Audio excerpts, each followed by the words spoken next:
அதிமுக உறுப்பினர்களை ரிசைன் பண்ண வச்சதும் ஊழலில் தான் சேரும். அதனால் இவங்க வந்து தூய சக்திங்கிறதெல்லாம் சும்மா தமிழ்நாட்டை அழிக்க வந்த நாசகார சக்தியாகத்தான் எல்லோரும் அதை பார்க்க தொடங்கி.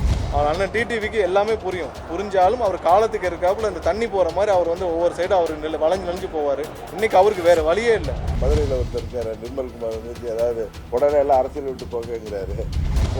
ஒரு மரியாதை பொதுத்தளத்தில் கண்டிப்பாக 100% இழந்து விட்டார். அவரும் கொஞ்சம் பேசாமல் இருந்தால் நல்லது. கொஞ்ச நாளைக்கு பேசாமல் இருந்தால் அட்லீஸ்ட் இருக்கிற கொஞ்சம் மரியாதை அவருக்கு தக்க வச்சுக்கணும். கூட்டணியில வந்து வெற்றி பெற்றுட்டு தாவேகா கூட்டணியில் அமைச்சரவையில் இருக்கிறது நியாயம்னா அதிமுக திமுக சேர்றது நியாயம் தான். அதாவது இந்த நிகழ்ச்சி இந்த பிரச்சனையெல்லாம் எங்கே வந்துச்சுன்னு சொல்லணும். இது யாருமே வந்து அவர்கள் இங்கே இருந்து அந்த கூட்டணியிலேருந்து வெளியேறும் எண்ணமே இல்லை. எப்போ எடப்பாடியும் ஸ்டாலினும் சேர்ந்து பயணிக்கணும்னு முடிவு பண்ணாங்களோ அப்போ தான். இது திரு டிடிவி அவர்களுக்கு திரும்பவும் சொல்கிறேன், அவர் கட்சி எதுக்கு ஆரம்பித்தார்? டிடிவி வந்து எதுக்கு கட்சி ஆரம்பித்தார்? அவர் எடப்பாடியை காலி பண்ணுவேன், எடப்பாடி துரோகி பன்னீர்செல்வத்தை நான் காலி பண்ணுவேன்னு எத்தனை ஒரு வருஷத்திற்கு 5000 தடவை சொல்லியிருப்பார். அப்புறம் கொஞ்சம் கூட வெக்கமே இல்லாமல் அவர் வந்து ஒன்றும் இல்லை, அவருடைய ஊர் திருத்துறைப்பூண்டியில் போய் கேட்கட்டும். இந்த மாதிரி நான் வந்து 9 வருஷமாக இந்த மாதிரி ஒரு கட்சியை ஆரம்பித்து துரோகி பன்னீர்செல்வத்தை வெளியேற்றுவேன் நான் 100 தடவை பேசியிருக்கேன் தினமும். நான் இன்றைக்கி போய் அதே பன்னீர்செல்வத்தை முதலமைச்சராக்க நான் போய் கவர்னர் மாளிகையில் போய் ஒரு எம்எல்ஏ உடைய சீட்டை தூக்கிட்டு போனேன். இது எப்படி நல்லா இருக்குன்னு அவர் ஊரில் திருத்துறைப்பூண்டியில் போய் அவர் ஊரில் இருக்க பக்கத்து வீட்டில் இருக்கிற பொலிட்டிக்கலே தெரியாத ஒருத்தர்கிட்ட கேட்க சொல்லுங்கள். அவர் செஞ்ச விஷயம் நியாயமாக. அவரெல்லாம் வந்து எதுக்காக அரசியலில் இத்தனை 9 வருஷம் பயணித்தார்? 9 வருஷம் அவர் பயணித்து அவரோட சேர்ந்து பயணித்த ஒரு 50,000 பேரையாவது இன்னைக்கு அவருடைய வாழ்க்கையை முழுசும் முடிச்சுட்டு ரோட்டில் விட்டு போயிட்டார். அவர்கள் எல்லாம் எவ்வளோ கஷ்டப்பட்டாங்கன்னு தெரியும். அவர்கள் அனைவரும் இவருக்கு பின்னாடி பயணித்து ஒவ்வொரு நாள் இவரை ஏர்போர்ட்டில் ரிசீவ் பண்ணுறதுக்கும் சென்ட் ஆஃப் பண்ணுறதுக்கும் இவர் பின்னாடியே சுற்றி ஆயிரக்கணக்கில் லட்சக்கணக்கில் இழந்து அவர்கள் 50,000 பேராவது குறைஞ்சபட்சம் அவர்கள் வந்து நடுத்தருவில் நிற்கிறார்கள். இவரை மாதிரி பலர் வந்து இன்னைக்கு அவர் சொன்னதுக்கே சொல்கிறேன், எதற்காக இந்த பிரச்சனை வந்துச்சு? எடப்பாடியும் ஸ்டாலினும் ஒன்றா சேர்ந்து கட்சியில் பயணிக்க வச்சா யார் ஒத்துப்பா? இது மக்களுக்கு கொடுத்த தீர்ப்பா? எடப்பாடியும் ஸ்டாலினும் ஒன்றா சேர்ந்து ஆட்சி அமைக்கணும் மக்கள் கொடுத்த தீர்ப்பா? மக்கள் கொடுத்த தீர்ப்பு எங்களுடைய தலைவர் அண்ணன் விஜய் அவர்கள் முதலமைச்சர் ஆகணும். ஸோ நம்பர் பாலிடிக்ஸில் ஒரு சில இடங்களில் அவர்கள் வெற்றி பெற்றிருக்கலாம், ஒரு சில இடங்களில் அந்த ஏரியாவில் இருக்கிற வாக்கு வித்தியாசத்தில் நம்பர் அரித்மெட்டிக்கில் மிஸ் ஆகிருக்கலாம். ஆனால் அதே நேரத்தில் பெருவாரியான மக்கள் கொடுத்த திருப்பி எங்களுடைய தலைவர் முதலமைச்சர் ஆகணும்.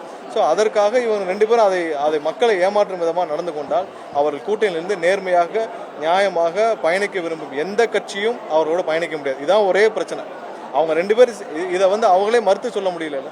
2 பேரும் சேர்ந்து பயணிக்க முயற்சி செஞ்சாங்கன்றது வந்து எல்லாரும் சொல்லியிருக்காங்க. அது ஸ்டாலினே வந்து ஒவ்வொரு ஐயா காதர் மொய்தீன் உட்பட அனைவருக்கும் ஃபோன் செஞ்சு நீங்கள் வந்து எடப்பாடி முதலமைச்சராக, இதுக்கு மேலே ஒரு கேவலமான அரசியல் என்ன இருக்குது? நீங்கள் வந்து கவுண்டிங் முடிஞ்சு அடுத்த நாள் ஃபோன் பண்ணி ஒவ்வொரு கூட்டணி கட்சிகிட்டையும் ஃபோன் பண்ணி நம்ம எடப்பாடியை முதல்வராக்கணும்னா யார் ஒரு தன்மானம் உள்ள யாராவது இதை ஒத்துக்குவாங்களா? அதுதானே முதல் பிரச்சனை. அது புரிஞ்சு பேசுகிறார். அவர் டிடிவிக்கு எல்லாமே புரியும்.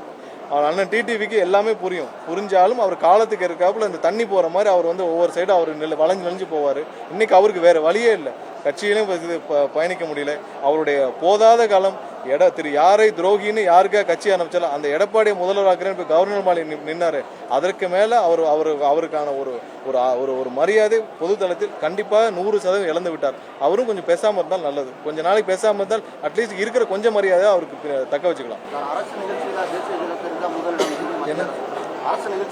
இங்கே பாருங்க, தமிழகத்தில் நம்ம என்ன பின்பற்றுறோமோ அதான் பின்பற்றுறோம்.